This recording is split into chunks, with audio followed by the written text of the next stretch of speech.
All right, so we're going to move into some of the most common interview question types that you're going to encounter when engaging in a practicum job search, and specifically the interview component of that job search process.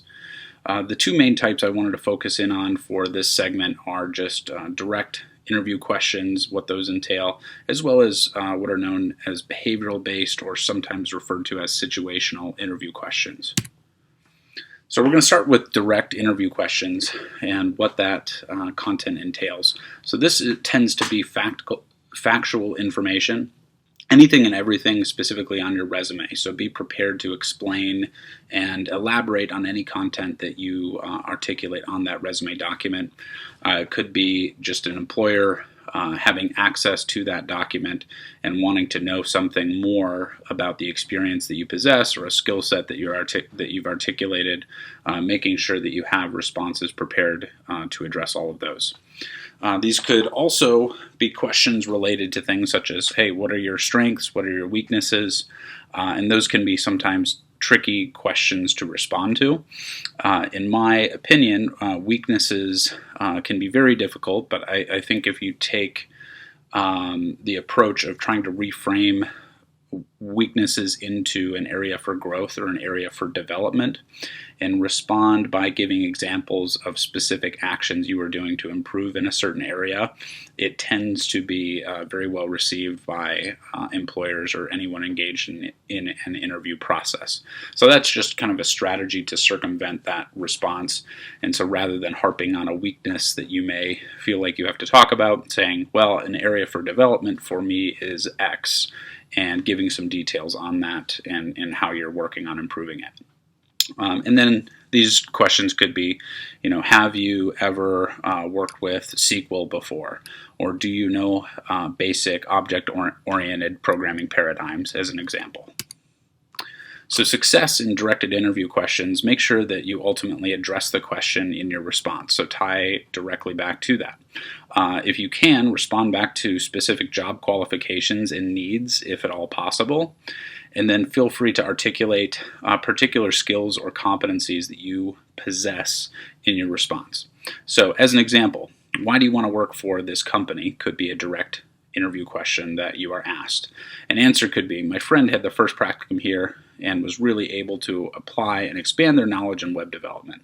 I'm passionate about web development. Just this past summer, I helped a family friend build their business website using HTML and CSS. I'm excited to continue my knowledge here, and this position would afford me that opportunity. So again, tying back to particular skills, competencies that you possess, qualifications for this job, in this case, something that's web development tied, and your response here would tend to be very well received. So behavioral interview questions. These come up often in interview settings and are a little more challenging to respond to, so they do take a little bit of added preparation and added understanding of a particular response paradigm that I'll show you in a moment. So why do people ask behavioral-based interview questions? So past experience tends to predict future behaviors. So employers want to know how you responded to a particular situation in your past and how you can articulate that response. So these questions, they sound like things that are very open-ended, not necessarily one right or wrong answer. They could be things such as, tell me about a time when, or give me an example of a situation when, for instance, and employers are looking to assess your response drawing on past experiences. So in terms of a paradigm for responding to these, the most common method that we use and I recommend for you is a method called STAR. It stands for Situation, Tasks, Actions, Results. And it's an acronym that can help you formulate a reasonable response when behavioral-based interview questions are asked. So the methodology goes such as this. When you're asked a question, you describe your situation, you identify the tasks involved, describe the actions that you in particular took to deal with a given situation, and then R is you summarize the results of your particular actions. So make sure you have stories practiced. Make sure you have a relatively sound understanding of this response paradigm that you can draw out when you're responding to these types of questions, and you should be well set up in this situation. So let's give an example of how you would utilize a STAR technique. So a question that would be a situational or behavioral based interview question that could come up would be, tell me about an accomplishment as an example. Your answer could be something such as, while at my previous employer, I was asked to analyze a data set regarding customer service concerns. While analyzing the data, I discovered that customer service evaluations of our organization were average, but the main concern seemed derived from excessive customer wait times on phones. I compiled a report regarding my findings and presented a solution to minimize customer wait times going forward. The solution was implemented, and customer service responses became more positive with the reduction in wait times.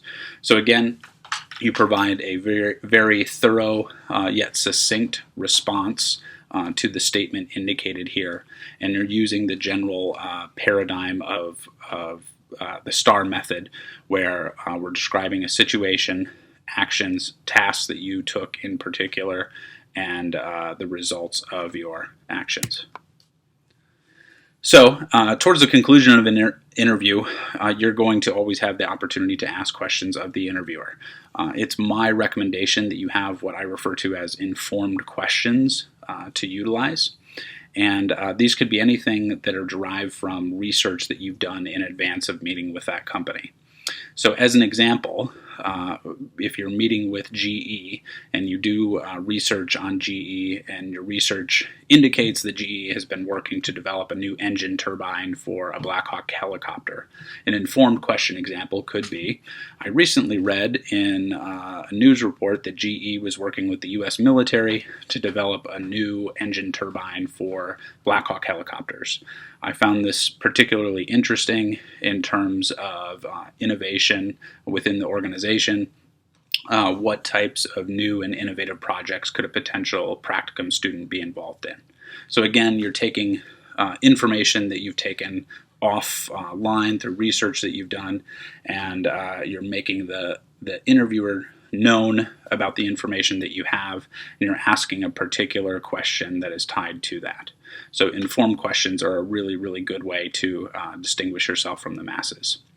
And then finally, the last two questions you should ask would be timeline related. So when can you expect to hear back from the position? And can I have a business card? So just making sure that you have all contact information available so that you can follow up.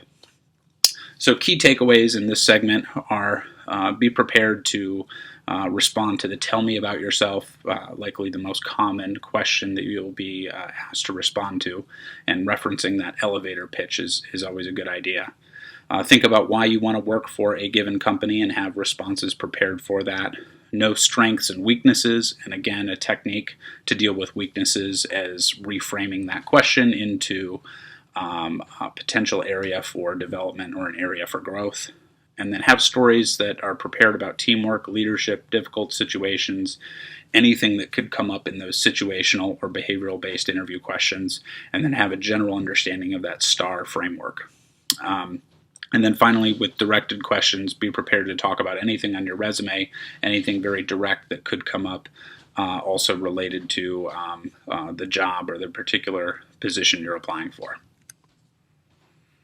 And then finally, interview follow-up. I would say always send a thank you note. So in this day and age, it's most common to follow up via email, and so I recommend doing that. Be respectful, be polite. You can do handwritten cards. That is perfectly fine. However, it isn't necessarily something that's as expedient as an email would be. Reiterate why you're a strong candidate for a given position. Reference the interview, show that you listened, think of particular talking points or things that came out of that interview conversation, and feel free to readdress those in your thank you. And then feel free to send this out anytime after the interview, but follow up in terms of communicating with that company and trying to determine what their next steps are is traditionally done within 3 to 5 days later. So that's just kind of a good framework to have in the back.